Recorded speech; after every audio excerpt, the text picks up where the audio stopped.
Hi guys, welcome to Begging for Balance. We're going to do a live tonight talking all about puppies. I'm a dog trainer in upstate New York, and I'm going to be joined by my friend Denise, who is a dog trainer in Orlando, Florida. We're going to be discussing, like I said, everything about puppies. So if you have a puppy or you're thinking about getting a puppy, this is going to be the live for you. Denise on. Hi Denise, how are you? Hi. Can you hear me? Yeah, finally got audio. I didn't have any audio for a second there. Okay. Um, so I just did a little intro that we're going to talk about puppies tonight. Yeah, everything puppies. How's everybody doing? Good, I'm good. How are you? How's everybody at your house? Everything's good. It's storming over here. Oh, really? Yeah. Do you have anybody that has storm anxiety or anything? No, Oh, no, everybody's good. that's good. Everybody is good.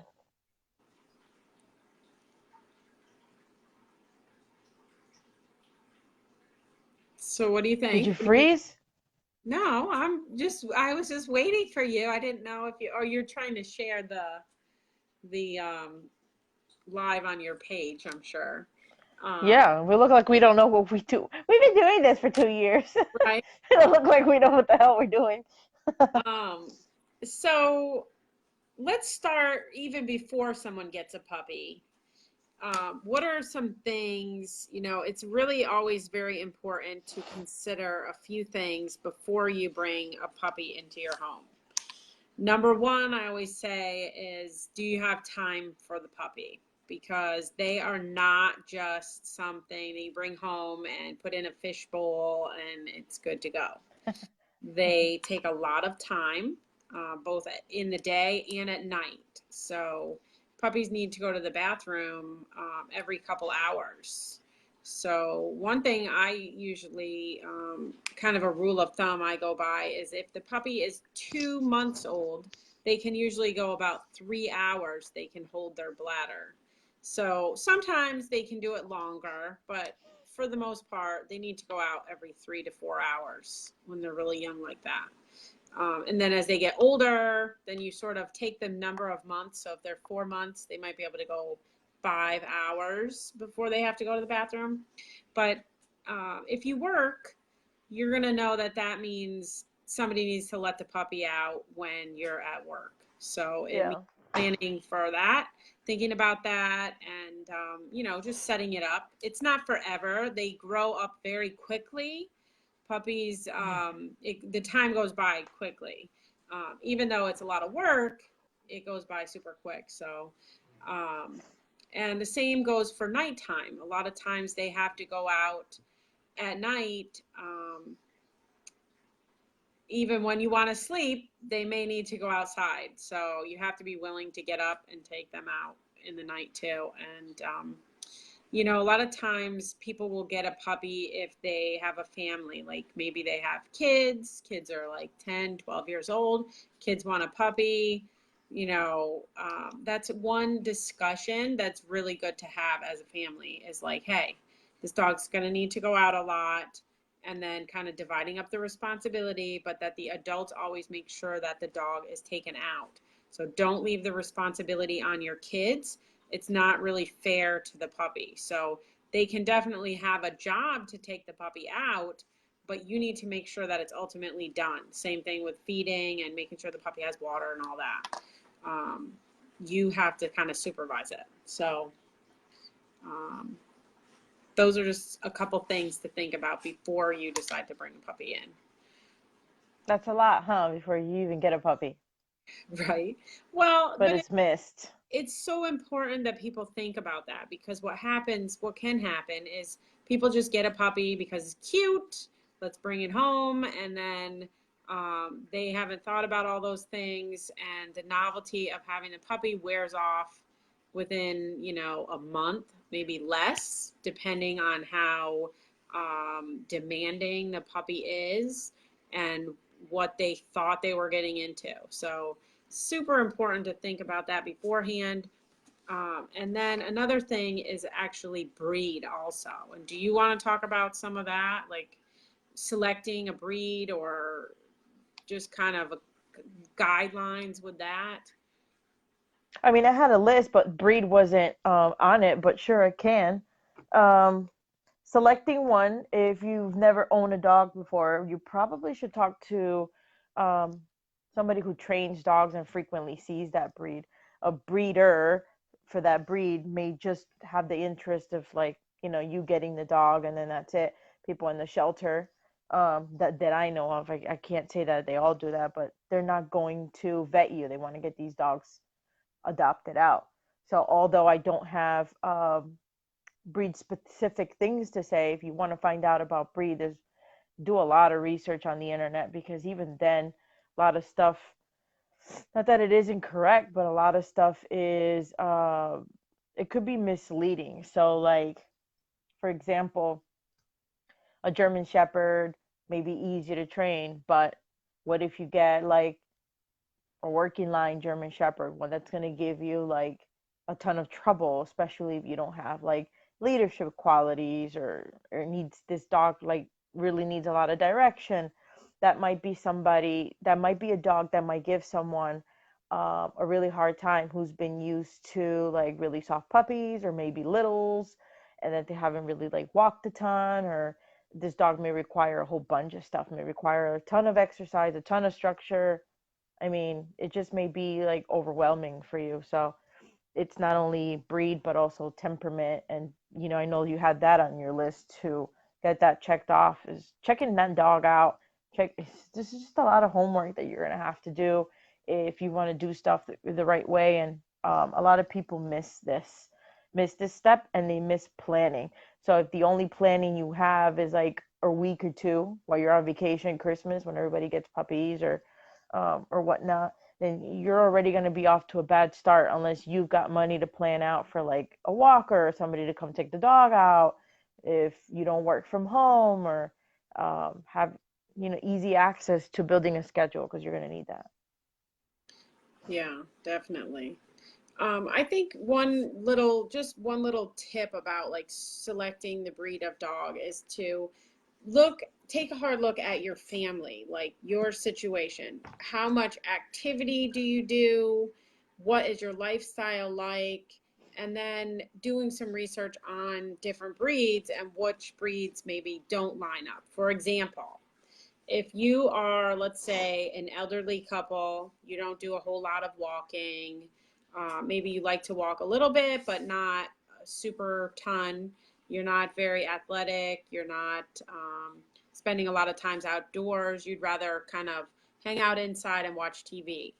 For an example of a dog that would not be ideal for you would be something like a husky, a Malinois, um, a dog that probably requires a little more exercise. They are not going to be stimulated mentally and physically by hanging out in front of the TV. And then what could happen is it can manifest into um, destructive behaviors and stuff inside your house, or like troublesome behaviors that it's going to make your life a lot more difficult. So, there are certain breeds that don't require as much exercise, and that would be more in line with your lifestyle. And the same thing goes for the opposite. So if you do a lot of physical activity, maybe you're a hiker and you like to go running and you like the outdoors, maybe that is the breed for you, like, so that's just what I mean about like selecting breed. We obviously don't know. The breed does not mean you're going to get guaranteed something. Like, we talked about even like golden retrievers are the quintessential family dog that everyone wants, but that doesn't mean that every single golden is.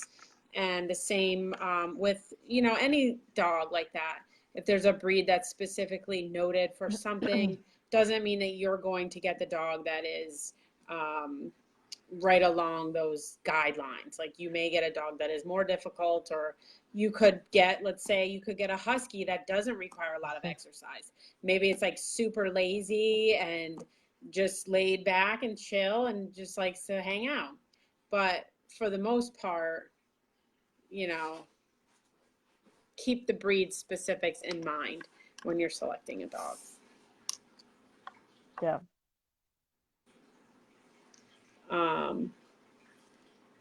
So what else? As far as breed, yeah, I can't think of anything else. Okay. What about anything else about puppies that you want to? Are you still wanting to talk about like before you even bring them home, or like once you do? Yeah, I mean, we could talk about just a little bit about like the puppy aptitude test, um, what that is. You want me to talk about that? Yeah, you had that on your list. You can. Yeah, so there's something called the Volhard Puppy Aptitude Test, and I tried to put the link in with this video. You Did can it take work? it. I hope so. In the description, I put it in, so Okay. we'll see. So what that is it's a test that's done on puppies when they are 49 days old, and it's done under specific conditions. So the puppies are tested by a stranger that they don't know, they've never met. They're tested away from the mother and away from the other puppies, and they go through a series of kind of challenges, different things. Like, does the puppy approach the stranger or does it avoid them?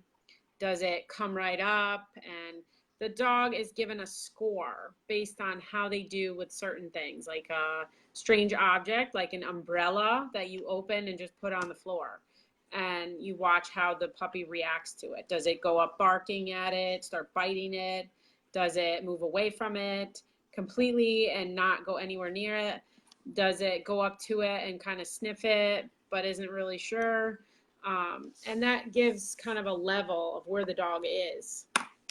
And then you take a look overall at the dog, and it gives you some guidelines as to what the adult kind of temperament of the dog may be like as an adult. So some breeders do this test, and if they don't, I mean, you can always contact a breeder and see if they would be willing to do the test. You can see if, um, you know, anyway, find a breeder who does it, or someone who would be willing to do it, or maybe they would let you do it. Um, but it is kind of specific where it needs to be at a certain age of the puppy. So doing it later than that or earlier than that, the results are not as accurate. Um, so that's just one thing that you can do to kind of gauge, what type of dog are you going to get? Are you going to get the most energetic, outgoing, bold puppy out of the litter? Or are you going to get the super shy puppy that's afraid of everything and, is really could struggle in its life? Or, depending what you get, how you raise it is also a huge factor. So if you are willing to do lots of training and lots of socializing and exposing the puppy, then it doesn't matter as much, I guess, which specific puppy you get. But it will give you kind of guidelines of where to go and how to help that specific puppy too. So anyway, check out that. I don't want to go on too long about that. Yeah, that's fine. I mean, it's a lot to cover. We might have to split it in like two pieces Yeah. So that's just something easily. that people can do, and it is you can print the test out online, and it gives you all the directions on how to do it. So um, It's got the directions like with the age and all, like you said, yeah, it's on the test itself, so yeah, in yep, case anybody's wondering. exactly how to do it and how to score the dogs and what the Hmm. scores mean too. So um, Be mindful when you guys bring a dog home finally, puppy or very young. This is going to cost you a lot of money. What's a lot of money? I mean, everybody has like their own um, their own version of that or their own like budget, I guess I could say, but it's money. So it's not like a one-time thing and then, you're looking for like the cheapest dog, but you're not factoring in like good food, quality food, if you want to give it good nutrition, quality food, maybe even fresh feeding or cooked feeding, or even raw like we do. That's a whole, another another thing. Um, Huge consideration how much you're going to be spending. If it's a large breed dog, and you're going to get it on monthly pesticide because that's what it is, pesticide. As they grow, it's going to cost you more, and how you purchase it also. You may save a buck or two if you purchase it in large quantity for the year. Just depends. But as they grow, like you're only going to do one at a time, you have to keep going back. So it's effort, it's time, it's money, it's a ton of effort. And everybody these days like wants everything really fast and like really easy, and that's not the case. A lot of puppies are going to give you a hard time. You're not always going to get an easy puppy. And then, so if you do, going back to like this breed stuff, if you select a difficult dog, are you going to do what it takes to get this dog to follow you? Because that's what you want. You want this dog to look at you, yes, as the loving owner that I'm sure you're going to be, but that is actually going to follow you, respect the rules of the house, and not get you in trouble very easily. More so the large breed dogs can knock down a kid, do something to somebody, and God forbid you have a pit, you're the one in trouble. Like I've had this conversation with people before. So it's good to think about this stuff early on because this little puppy is going to grow. Large breed is going to grow really big, specifically for large breeds, right? So it's not going to be tiny, and they grow up really fast. So they're going to have these very baby-like behaviors, but with adult behavior setting in. A lot of mouthing, a lot of stuff. So a lot goes into it, and you got to start off somewhere with training. And if you don't have time, you better have this dog on some kind of structure schedule, and a leash. People miss this stuff, and it's really weird to have a dog, on a leash inside the house, but it gives you a ton of control. Like I do these puppy private sessions, and everybody's missing the same thing, a leash to be able to hold the dog accountable. Because usually these dogs are like, by the time that they call me, the dogs are already running away from them, and they don't have that like, you're my everything, I'm gonna follow you because I don't know what else to do. That love stage when you first get them home when they're really really young from like the breeder, they're following you everywhere, like they just lost their litter, like you're it, right? So you're gold to them. You're supplying food, you're supplying play, you're supplying all these kind of things. And after a while, things start developing, like their sense of smell. They get interested in other things, and all of a sudden, you're not that great anymore. It's not that they don't love you, but the distractions are overriding you, so they can't hear you. You don't have a way to communicate with them. They don't speak English. You're giving them all this energy, all these words, and talking to them all this love and affection, but none of it is leading the dog into like where you want it to be. So physically, you need to talk to the dog or find a way to communicate with them. So if you've got a leash of some sort, you're able to guide this dog where you want it to be, where not to pee, where to potty, to follow you, not to bolt out the doors, and not to do all these things that create impulse control.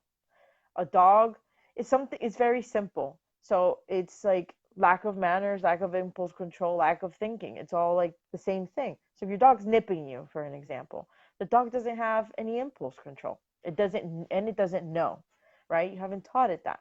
So you've got to start training early on. That stuff is really going to help you guys down the line. I mean, obviously we've got videos for all of that, not to get all technical, but there's a lot of things you're going to need. One of them is the leash. You're going to want a crate. Go shopping for a crate. Get a good one, and get it to where you can change the size if the dog's going to grow, or get a small one just for your small dog. That's pretty easy. But if you've got a dog that's going to grow, you're not going to want to put them in this big cage palace at first, especially if you're trying to potty train. So I've got a little puppy training guide that'll talk to you about schedule and all that. It may talk about some crate fitting in there. I'm not sure. I'll be updating it as I think of things. But that one may help you to get more specific. Like when do you want to feed? When does the dog have to go to the bathroom? And what's your schedule? Like, there's so many things to get that started. And realize that if the dog's, pottying inside the house, um, it's gonna eventually start marking, especially if it's a boy. It'll start peeing, and then next thing you know, a couple months down the line, it's marking your upholstered furniture. It's peeing on your bed.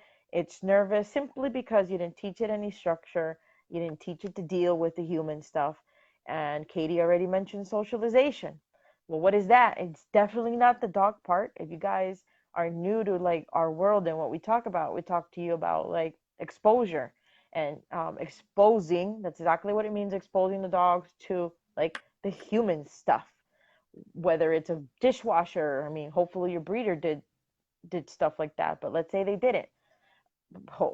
Like showing it like what a car is and all these sounds early on and safely, before you fully vaccinated your dog. That's what stuff with socialization really entails, getting this dog used to stuff. Because by the time you take it out for like a walk or something, you're like, why is this dog so scared and it's pulling you everywhere? It's got no prior information from you on how to do things. And inside the house is where it lives. So if you teach it how to live there properly, you're most likely going to have an easier time when you start taking the dog out, for something a little bit more difficult to do. But as they're puppies, you can carry them around. That's not gonna last. That's not gonna last very long either. It goes by really quickly. It goes by really quickly, and then you're like, this puppy's like, you know, all these things. I mean, I do this frequently, and that's what everybody misses is house management, like the interior of your house, how the dog lives with you, and how you imprint on it matters so much on like how this dog acts everywhere else and how it listens to you, because like if it gets to do its own thing and it makes its own decisions frequently or even in between the no's, it's going to know that and it's going to take full advantage of that and go with that. If it doesn't know how to navigate in this world, it just doesn't. It's a dog. So you've got to teach it, and you've got to teach it your ways, your rules, and all that. That's very important. I could go down the rabbit hole so quickly, but basically that's what it is. You need to get a crate, get a leash. Let me know if I'm missing anything. Yeah, get it, training traits, or just train it with its food to do stuff. Teach it to follow you. Very simply, instead of getting like fancy on commands and all this other stuff, teach it to follow you. Wherever you go, the dog goes, and you're not going to teach it to like build separation anxiety or have it like stick to you all the time, because you're going to be using a kennel. Like when you're not watching this dog, I guess what I'm trying to say is to tether the dog to you, attach it to you if you want it out with you, because you're trying to potty train it. So if you're not watching it, you're going to miss a potty. Most likely it's going to go to another room, little corner far away from you. Usually what puppies do, they're like, oh, oh, oh, and they run and then they go potty. That's what they do. So if you teach it that way, you're going to catch those potties and take it where it's supposed to go. And when you teach it to be calm and quiet in the kennel, you're going to get a dog who's like can deal with anything, especially if you hear thunder and all this other stuff. It can deal with anything because nothing happens in the kennel. I go in the kennel and I'm supposed to be quiet. Even though the first couple of days you may put the dog with you in your room, it's crying a lot and all that. After a while, no. You're quiet in the kennel. This is how you behave in the kennel. You can tell the dog how to feel in that kennel. Teach it that it's something good. You're going to need a kennel unless you're like stuck to your house, 300 and I don't know how many days are in a year. That's not the case. I know you go shopping. I know you have a life. You're going to need a kennel and teach that dog structure. Numero uno. Teach it structure, kennel, and a leash. That's like what I wanted like to hit on, really, really like emphasize that, because everybody misses it. Everybody who I see with a puppy for private sessions has the puppy free roaming, and they're destroying everything, chewing everything, and they don't have any clear, like they have no clue. They just know that feels good in their teeth and they're going to chew it. That's it. The dog doesn't know. Yeah. And then you could have a dead dog. Yeah. Very true. A lot of having a puppy is really preventing them from starting and practicing Yeah. behaviors. So like Denise said about the leash and everything, all of those things, creating your puppy or having it on a leash whenever it's outside the kennel, is all prevention so that they're not learning to do something bad that they shouldn't be doing and then doing it all the time until it becomes like a habit that's just ingrained in them. Like Yeah. they do it all the time, it becomes a habit, and then it's much harder. You're gonna have to Oh do yeah. a lot after to try to untrain that. So the puppy is being trained, whether you're actively training it or not. Whatever it's doing and practicing every day, it's being trained. So it's much easier to keep them in the crate, crate, and then they go outside and then they come inside. And when they're inside, they're on a leash, or you have them like gated in the room with you and you're watching them every second. And maybe you're playing with them or working on some training. And then they need to go back outside again when you're done with that. And they don't need a whole lot of time out of there. They're just really little babies that need to sleep the majority of the time. So if you get an 8-week-old puppy, it's a baby. It needs a lot of sleep. So maybe it comes out and does some training and some playtime for like, 30 minutes or so, goes back outside, goes potty, has some food while you're working on some training, and then back into the crate. And it stays there for several hours, sleeping, because that's what they need to do. They don't need to be, out running around and exhausting themselves and getting into trouble and eating your hair ties and like, getting yelled at, because that's what happens is people get really frustrated with the dog free roaming in there, the puppy, and then they start yelling at it, chasing it, things that then, that's harder. That's a harder life for the puppy, really, if that's what's going on. So you can prevent all that by doing that, crating, and don't feel bad about crating them. It's okay. Yeah. It's like a playpen for a baby. It keeps them safe, and you know where they are, and then you can control the time when they're out of there. It's constructive time.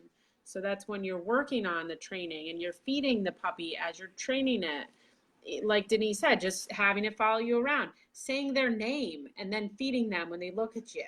Just say the name. That's how you teach the dog its name. Um, just those simple things will prevent a lot. So, Yeah. I know everybody gets their heartstrings involved and they see a crate just like they see a prong collar and it's just like, oh, and they think like it's this really bad thing. And I think I have a whole blog post on why crates are like essential, and I would not be able to live in a country where crates are banned. Like, I mean, live with a dog in a country where crates are banned. That would cause me to uh, give up on a particular dog if it's destroying the house, if it's going to kill itself in my house by eating something. And there's no such thing as like baby proofing the house 1000% where the dog's going to be really safe. There's just no such thing. You might as well not have any furniture, not have any cabinets, not have anything like that. That's such BS. And like creating is bad, and that's just such. This is just like asking for trouble. Like, you're lucky if you have a dog that doesn't need it. I know dogs that don't need crates. I do, but that's most likely not your dog. One yeah. with behavioral issues, it's not. And if you want to start preventing behavioral issues, which is the sole reason of my existence, is to help people prevent shit.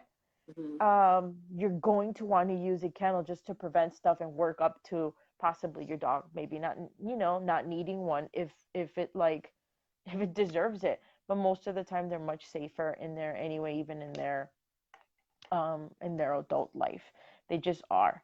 Especially when you are not around and you are not able to navigate. Hey, don't eat that. Don't potty there. Relax here. Don't worry about that. You have. I'm sure you all have a place to go to and a bed to go to sleep on. Hopefully, right? And you have somewhere to go decompress. That's what I want for your dog to be able to do, and that's a skill. You can teach it additionally through some other obedience commands like place, but where you're going to get that is in the kennel. Specifically, if you learn how to shut down behaviors, screaming and barking in there, if you really do your research and listen to like stuff that we've talked about in the past, under like different topics under our lives and our like social media pages, you will figure out and you will get a very straight answer about how to shut down behaviors in the crate if you're having a screaming, crying puppy. They're there. So if that's something that you're having an issue with, look for that around town. I guess like they say, we have that somewhere in our video file stuff. That's there. So if you're really like wanting to do that stuff on your own, you can. You just got to be very patient and very willing to do stuff. The earlier you start, the easier it is. If you start early, half the time you don't have to do like any training sessions. Just by daily lifestyle, you can teach a dog a whole bunch of stuff, and it just after some time just knows it.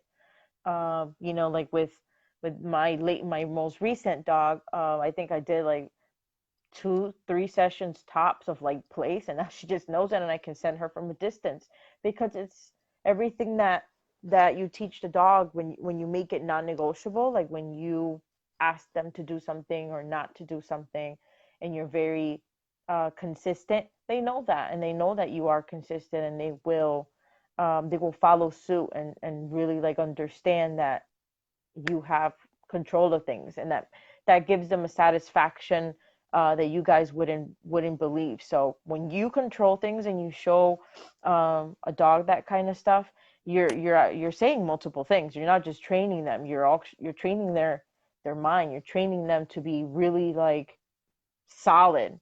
Um, that's helpful. It doesn't not that's going to prevent everything or fix stuff, but it's much of a help to you if you start that stuff early. Mhm.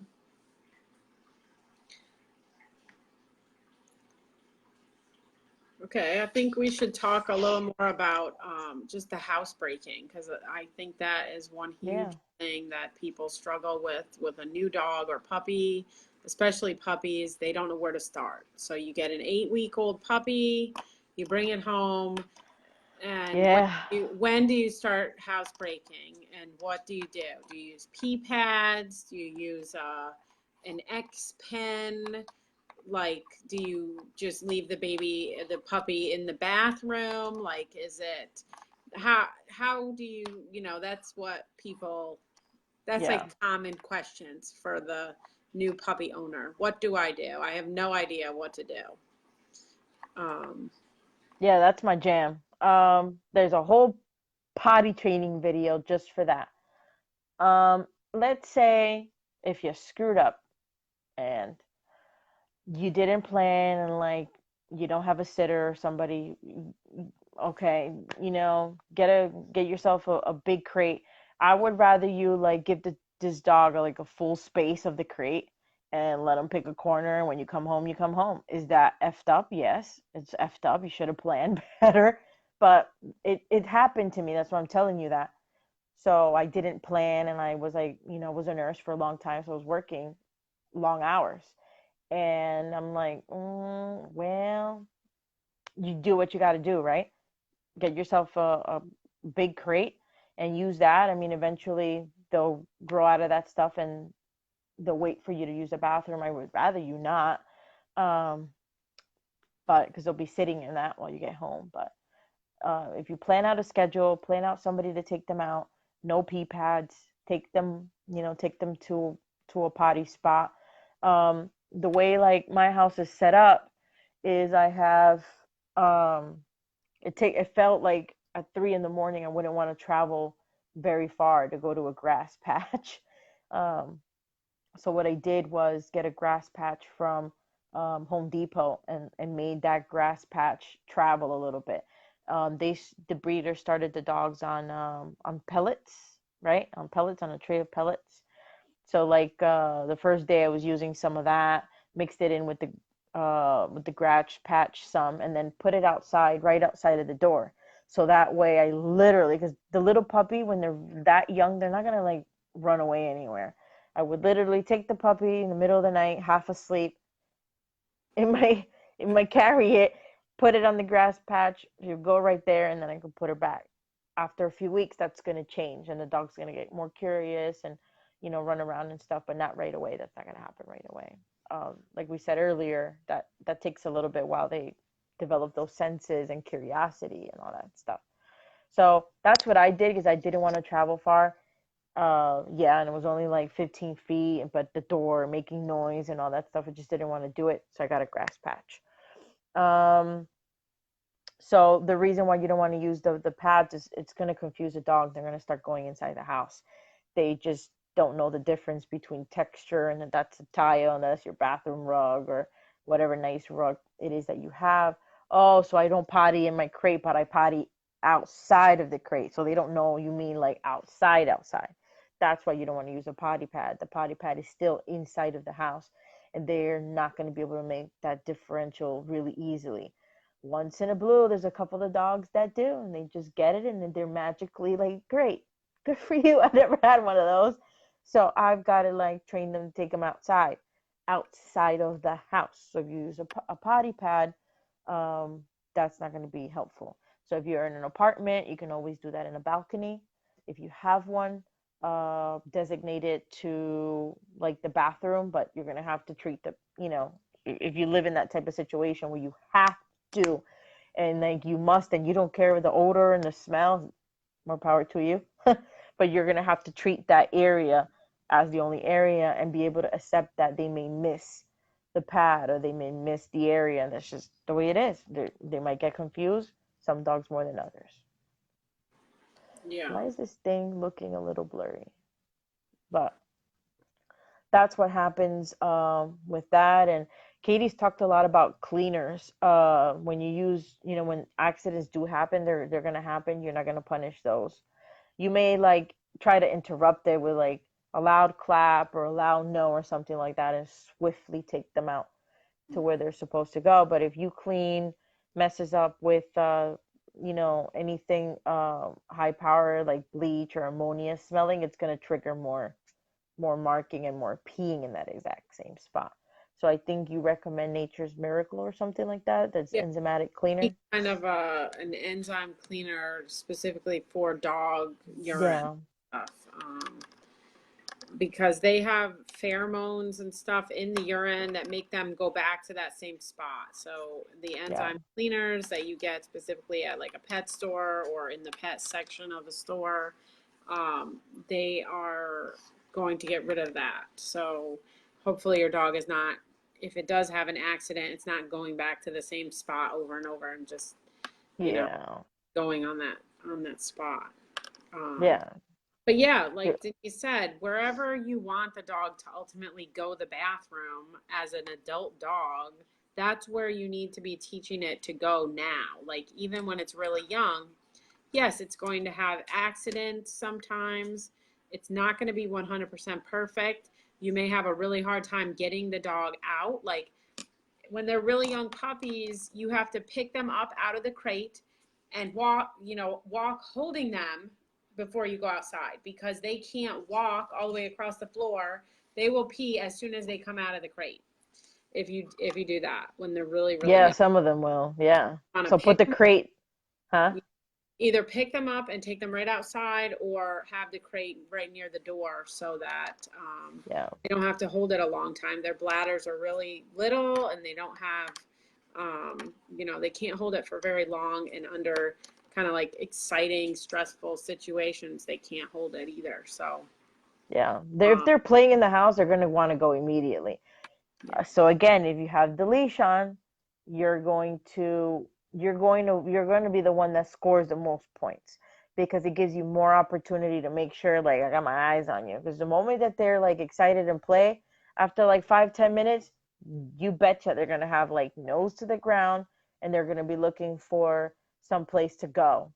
And you're gonna be outside a lot. And in order for you to get this potty training done as quickly as possible, in all, people say that they potty train dogs in a couple of weeks. It takes months to truly potty train a dog. And like that's BS that it only takes a couple days. It takes months to fully potty train a dog where they're 100% always telling you got to go outside and like, and they know exactly how to tell you. And even in my house, and I say that because I have a two story. So when the dogs are up here, they need to signal. So once I start seeing that the dog's consistently running downstairs, like giving me that look, and they're running downstairs, I got to go to the bathroom. That's their signal. So it takes months for the dogs to really develop at it. And that's how you kind of know you're having less accidents, and the dog's signaling you. They're whining or doing whatever it is that they do to signal you that they have to go. You're gonna have to you're gonna want to see those things. You don't see those things if the dog's not around you, and the dog's not around you if you don't have it on a leash. Little young puppies like that. And yeah, they're gonna chew the leash. It's your job to tell them not to chew it and not to break your $30 leash that you just bought. They're destroyers. So it's basically like either you got eyes on the puppy while it's with you or it's in the crate. Mm-hmm. Oh, that sounds like a toy. You're raising it, right? So that's what it's going to feel like.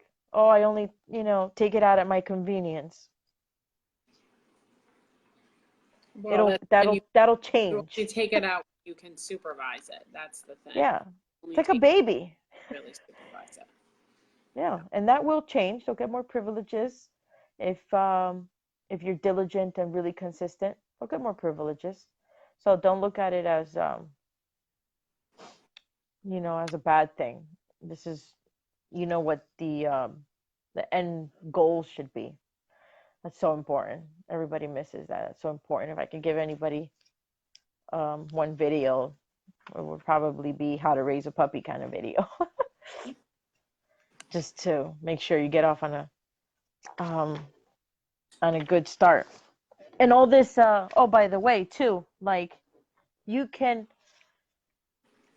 you can um you can redirect bad behaviors all you want, like they tell you in those puppy classes that you go to. That doesn't mean you're going to stop unwanted behaviors from happening all the time. It doesn't mean anything. And as they get older, those behaviors will get intense. And yes, you can correct the puppy. There's appropriate ways how to correct the puppy when you're not doing it just the same as you would like an adult dog in a lot of cases. In some cases, there are. But yes, you can. If you look at videos of like my youngest one from day one on the leash, and yes, ma'am, you get corrected if you're nipping me and doing like all this stuff that I don't want you doing, jumping on people and things like that. You can do all of that, and you will not break your puppy's spirit or relationship or personality and none of that. You're just gonna create a very like mannered dog, and it's gonna better the relationship. They're gonna understand what their role is. I don't have to worry about stuff and bark and be nervous and none of that. Mom's got it.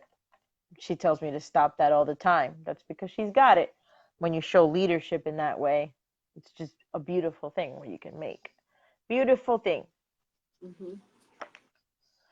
What else with potty training? I think that pretty much covers it. I Oh mean, yeah. Oh, rewarding potty training too.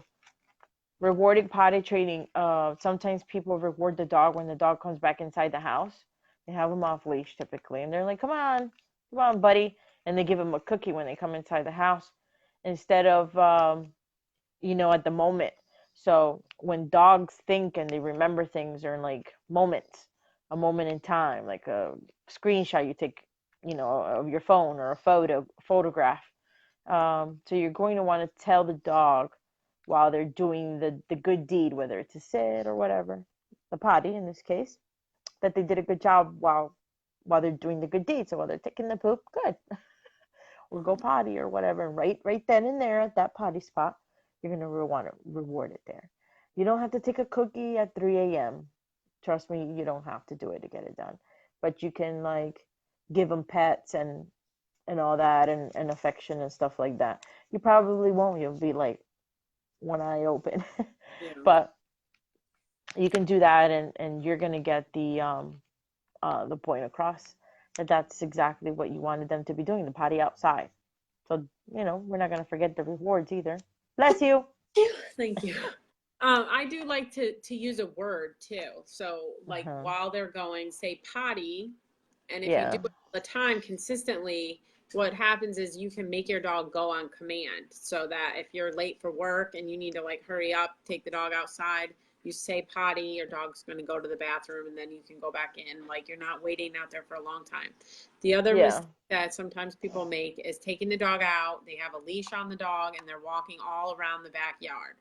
You don't really need to do that. So bring your puppy to a specific spot, hold the end of the leash, let them walk like around just enough with the leash. Like you stay put.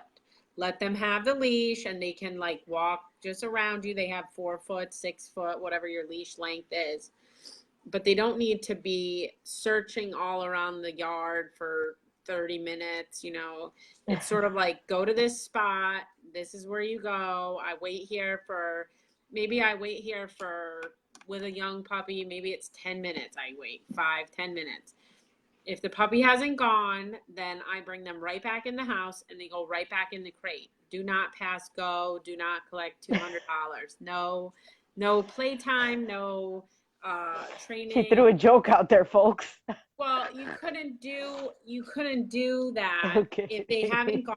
Like let's say they've been in the crate for 3 hours. Yeah. Take them Yeah. outside, don't go. They must go back in the crate, because what is going to happen is if you start Okay. training the dog in the house or playing with them, they're immediately going to stop and pee in the house. Yeah. So And collect 500. put them back in the crate and wait like 15 minutes. So 15 minutes in the crate and then take them back outside again. Same routine. Take them back outside, say potty, put them in the same spot. And then if they do go, then you can go back in the house and you can work on training and you can work on playtime Yeah. with toys or whatever. And then they need to potty again before they go back into the crate. They have to go a lot. What else will happen is the puppy will come out of the crate and drink a whole ton of water. And then you're Oh. playing with it for like 15 minutes. You start working on training.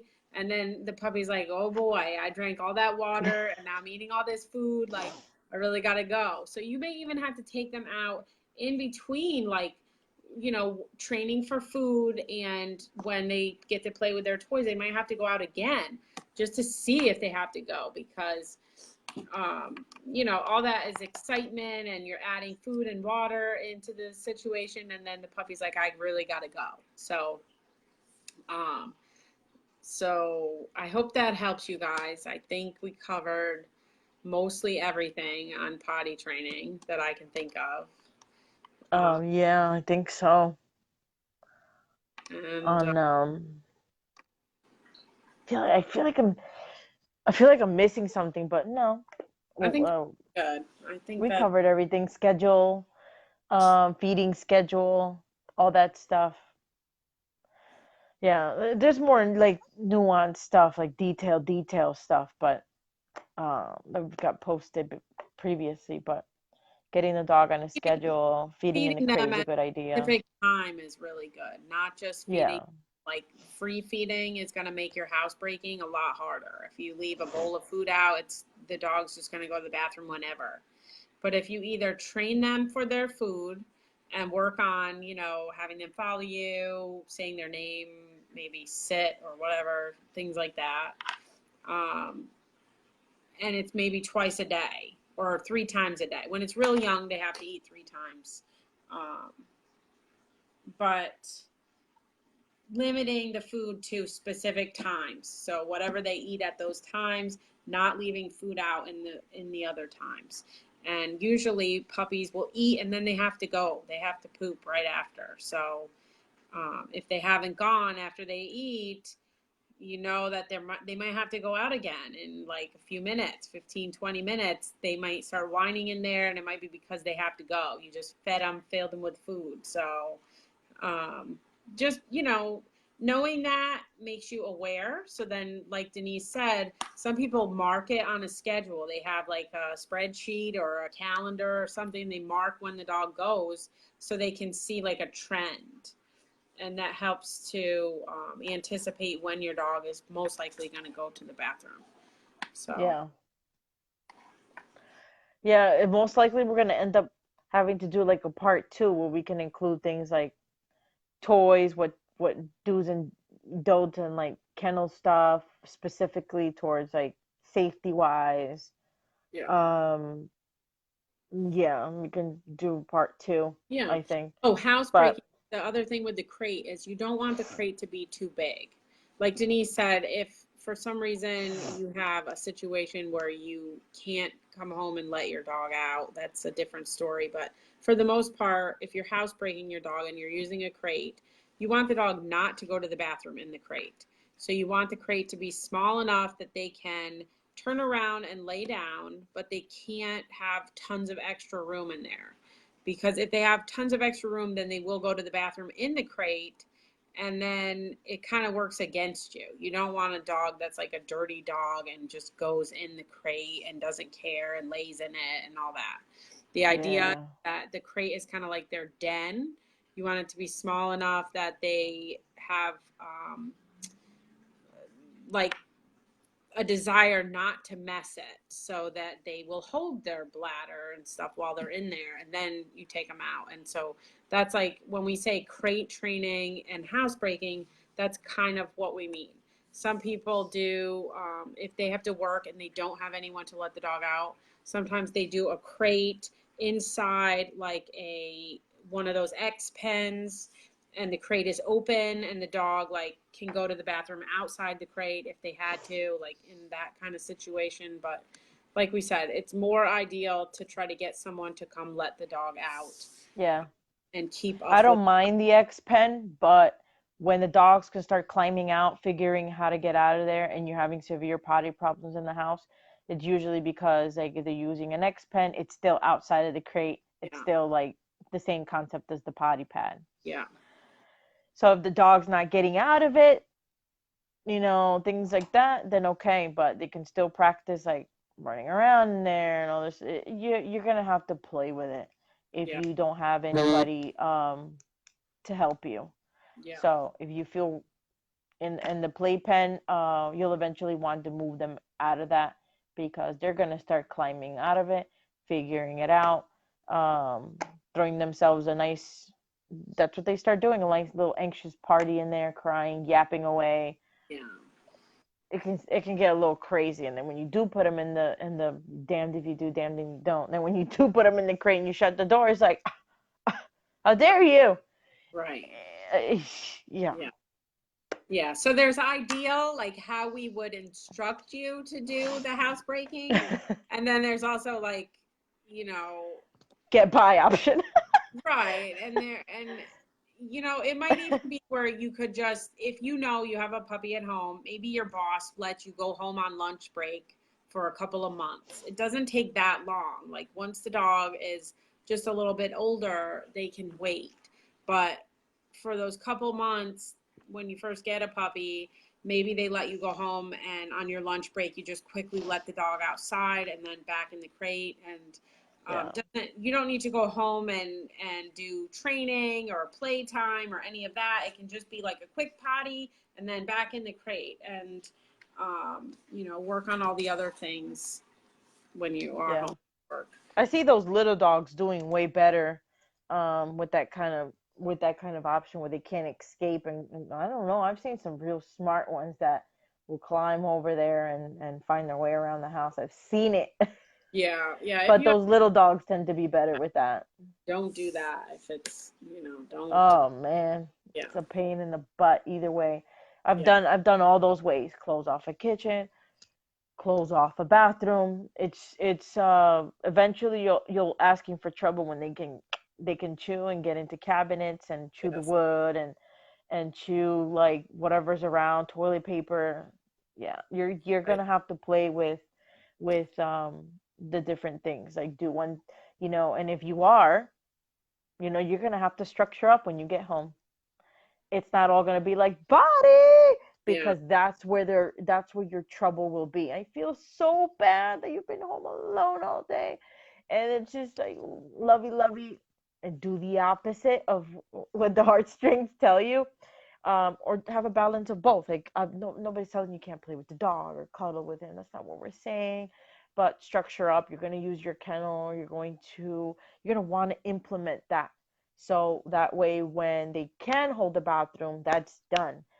That kennel training, common the crate is done, and it's going to go so much better for you until you get out of those those first few months where I'm like, this is what we have. I don't have anybody to help me.